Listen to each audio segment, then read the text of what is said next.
All right, Jesse on fire. Welcome back to the channel. All right, so a few topics today, right? We're going to talk about Corey Sandhagen knocking out Marlon Moraes. Like I said would happen because I'm a fucking boss. But yeah, we're going to talk about that. We're going to talk about Aljamain Sterling and Marlon Moraes and this proving that MMA math, again, is garbage, okay? Doesn't work. Doesn't work. MMA math, and this is like the ultimate example, okay? Because you have three guys who trilogied, or not trilogied, but, you know, each of them fought each other, and one guy ran through the other guy in a round robin, okay? So everybody is 1-1 against each other, right? Or 1-1 in that little thing. You guys understand what I'm saying. Also, I want to talk about Colby Covington and or George Masvidal. Looks like they're going to get a date December 21st, and what that means for Conor and Dustin Poirier, because they have to headline if it's going to come in 2020, and if the December 21st card is going to Masvidal and Colby, we'll talk about whether or not it seems realistic that Conor's going to get it in 2020. And then I wanted to talk about one other thing, which is that Edson Barbosa, okay, I thought he won that fight against Ige, that his initial fight. Well, at least could have easily gone his way. I thought he got hosed in that decision, and I want to talk about how that is a tragedy that didn't go his way now, because featherweight is light, man. Featherweight is light, and you're telling me you don't want to see Edson Barbosa fight those top guys after that performance yesterday, dude? He's a monster at 145, a monster. And so if he would have beat Ige and he would have been 2-0 at featherweight, he's in the conversation for title shots, at least, you know, or a #1 contender shot after this. Now he's a fight or two back. So it's unfortunate, because I think yesterday demonstrated how good he is at featherweight. I was very curious how that was going to go, like very curious how that was going to go, and he demonstrated that he is a beast at featherweight. So yeah, so let's. I mean, I don't even really have much to add there as it relates to Barbosa, except that, I mean, think about how he matches up with these top guys. Like you telling me that Volkanovski versus Barbosa, that's not a fight you want to see. That's a great fight, man. Both of them having very, very, very similar strengths, snappy, fucking vicious kicks. He had still plenty of gas at the end of the third. Yeah, man, he's a monster at 45. And there's just like no one there. 45 is just like, you know, because Holloway had just cleaned up the division, and then he loses twice to Volkanovski, kind of, you know. I'm still curious what they're going to do with Holloway, to be honest. I could see Holloway going up to 55, although he didn't have success there against Dustin Poirier, so who knows. Anyway, but yeah, so we'll see how that goes. So now let's talk about MMA math, okay? Let's talk about how garbage MMA math is and how Sandhagen, Marlon Moraes, and Aljamain Sterling have demonstrated that again. Okay, so Marlon Moraes fights Aljamain Sterling. How'd that go? Marlon Moraes kicked his head off, okay? Decapitated him with a kick, right? Or a knee or kick, I can't remember, but he knocked him the out, right? And yeah, and then Marlon Moraes fought Sandhagen last night, and Sandhagen kicked his head off and knocked him out, and dominated him for 2 rounds and then knocked him out, right? But Aljamain fought Sandhagen, and he ran through him like he wasn't even there. So what does that tell us? MMA math doesn't work. Doesn't work. Styles make fights. Styles make fights, right? Now, I knew, obviously, going into last night's fight that Marlon Moraes had kicked Aljamain's head off, and that Aljamain had run through Sandhagen. And what did I say? I said Sandhagen's going to win, because matchups make fights. He's rangy. He's a nightmare for Moraes. He's a nightmare for Moraes, right? Moraes is a beast, dude, but he's small. He's a tight, little, compact guy. Let me tell you who knows about being tight, compact, and having to fight rangy guys. It's not very fun, okay? If they're really, really good at using their range, and you're a little, like, you know, someone who can knock you out if you get inside, it's not easy to get inside on guys like that, okay? If they have great footwork and they can hit you from really far away, it sucks. It's fucking, it's infuriating, actually, especially if they can hit hard. Anyway, so neither here nor there. I'm sure I've never fought anyone even remotely as infuriating to fight as Sandhagen. As a matter of fact, I know for a fact I haven't. Not in any ways that it was going 100%, but neither here nor there. So, Sandhagen, it's a weird spot though now, because I think what's actually going to happen is I think Triple C is going to come back, and I think Triple C is going to fight Jan. So Aljamain's going to be on the outs, and you can't have Sandhagen fight Jan. I mean, or Sandhagen fight Aljamain because that was too decisive of a victory. No one wants to see that again. So, God, I mean, 135 is so stacked. Like, 135 is so stacked. It's got to be the most stacked division, like, in the history of the sport, to be perfectly honest. Like, seriously, think about that division. It's unbelievable. Unbelievable. What if, and think if Figueiredo went up to 135 too, which he totally could. I mean, it's just, it's unbelievable how stacked that division is. The only other thing, like I said, that I want to talk about is that it sounds like, as a matter of fact, actually, I want to play a little clip for you guys here, okay? So I want you guys to watch this and then just keep in mind what I've been saying about George Masvidal and Colby Covington, all right? So watch this. Going the wrong way. You know that never works. Come on. When I blow bitches kisses back home, either they go for it or they don't. But they don't do that weird ass shit this girl did. Call you out. She's staring at me like I'm fucking a piece of fucking Big Mac. So I blew a kiss. That shit stopped working in South Beach. What is for dinner is we got whole wheat pasta, which is the carbohydrates, and then also we got some salmon patties. I'm going hard. Yeah, this shit, look at that shit, 22 bucks. Like, we're looking for a good time. Like, they better be, somebody be happening. Good job.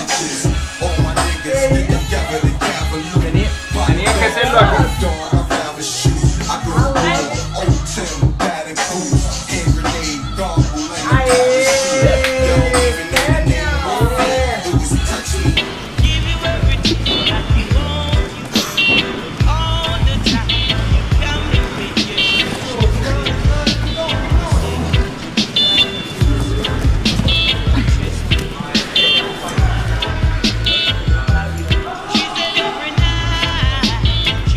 Have here is a debate between two great, complete different minds. I got one opinion, Colby has his. I believe you gotta be nasty in the bedroom. The nastier the better. Colby's in a complete opposite spectrum when it comes to his business in the bedroom. Brownie points. So what happened? I'm hitting with the baby. What are you guys trying to do? Just touch Try to touch your head on the ceiling. Oh, I can't have my head on the ceiling. If you can do it, I can do it better. Come on, do it one more time. When I'm going for real, it's different. When I'm for fakes, I'm when I'm for fantasy league, it's bro. When the camera comes Don't up, be for real. Do it again. Come on, you can do it. That strength and conditioning really gets you in. What was? whatever. I'm gonna jerk off. I'll be lighter and then I can do it. You jerked off twice today, dude. How many times did you jerk off in a day? George wanted to make sure we went out of the way to Whole Foods, which is across town. But the main reason for going was George wanted to wine and dine these two Brazilian ladies that are coming over tonight. He's talking all this crazy shit like let's get these $10 salmons and expensive wine and acai. So, you know, Brazilians love acai. I'm just talking about going to 7-Eleven and getting some taquitos and a wine cooler and calling it good. But ain't nobody gonna outrhyme my boy right here. He's gonna do just fine in the fights, man. His style of wrestling is just, you know, if you, the guys that take people down in wrestling and cut them, they can do well still, but it's not like the guy that can get just one takedown and just ride out another good guy in college in D1. Those guys, when they transfer over to MMA, you see them doing real well, you know? You see them taking guys down, holding them out, 2-3 minutes, wearing them out, starting to punch them up, get them tired, and then get the submission, you know? You gotta have that endurance, that mindset. You're not gonna give him an inch when he's got it, you know? He doesn't give you a centimeter. Which is good for me because I'm not used to that like that. You know? I'm used to it, but not at the level he applies it. But I get my days. You know, tomorrow's sparring day. I'm gonna have that payback in the back of my head when I go for the body shots. He's like, you wanna grind me out 10 minutes? Okay. But that's my roommate, that's my best friend right there. I ain't gotta worry about nobody grinding on me after I got him on me. Okay, so what's my point, right? My point is it more likely that these two best friends have been juking the media this whole time, setting themselves up for this unbelievable showdown on December 21st, where they're both gonna get paid, son? They're gonna, I guarantee that they're getting the same deal. They're getting the same deal and they're gonna headline, they're gonna get paid, dude. Because that fight is gonna sell some pay-per-views. That'll do 1.5, guaranteed. Guaranteed. Guaranteed. Those guys are gonna make serious money on that card. Because also, you don't even necessarily need to have a title fight on there, right? You just call it grudge match. And then you don't need to pay back end to anybody else on the card. And I mean, it's gonna sell. It's gonna sell, man. It's gonna sell. Make a little, you know, like you did with Nate Diaz, you know, the BMF belt or whatever. Make it like you know, grudge match belt. Doesn't matter. It's all gimmicks anyway.